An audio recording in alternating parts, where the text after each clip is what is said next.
bagyo. Bagyo. Bagyo. Bagyo. Bagyo. Bagyong bagyo. Hindi mahirap isipin na hindi pala baha ang magpapalubog sa ating bayan, kundi kasakiman.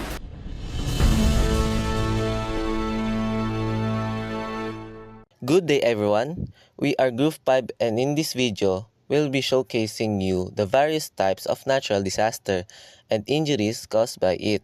So without further ado, let's begin.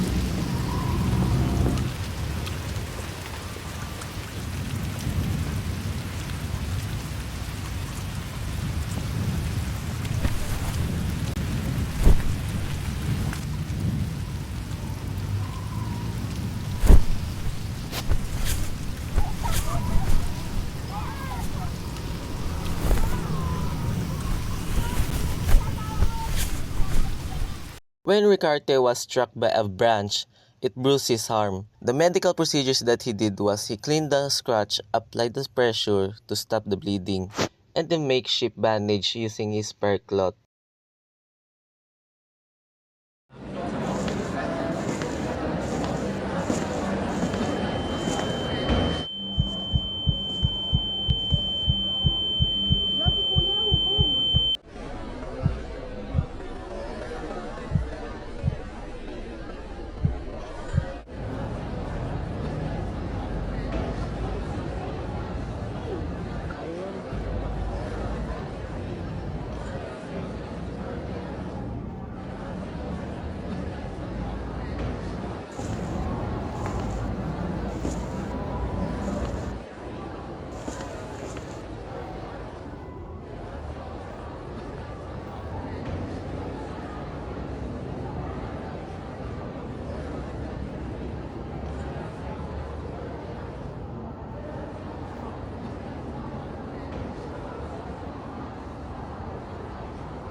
When Mangkanor collapsed on the ground due to the intense heat, two bystanders witnessed the scene quickly, helped Mangkanor by getting him up and carrying him by the shoulder, and they walked over to a nearby shaded area. The bystander helped Mangkanor sit in a corner. They wiped off his sweat and offered him a cold drink water to let him cool down.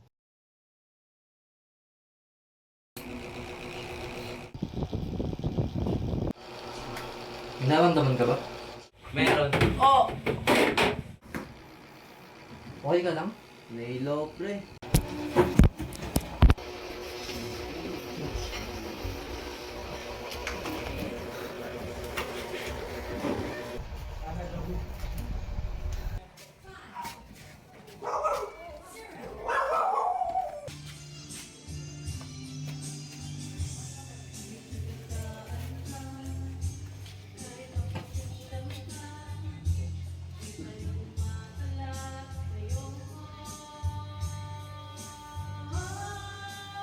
While an earthquake is actively shaking the ground, Tan got hit in the head by a falling drawer. His head was bleeding and the blunt force made him dizzy. Then Hu quickly reacted to help Tan get out of the building into an open space. After he wrapped a makeshift bandage around Tan's head,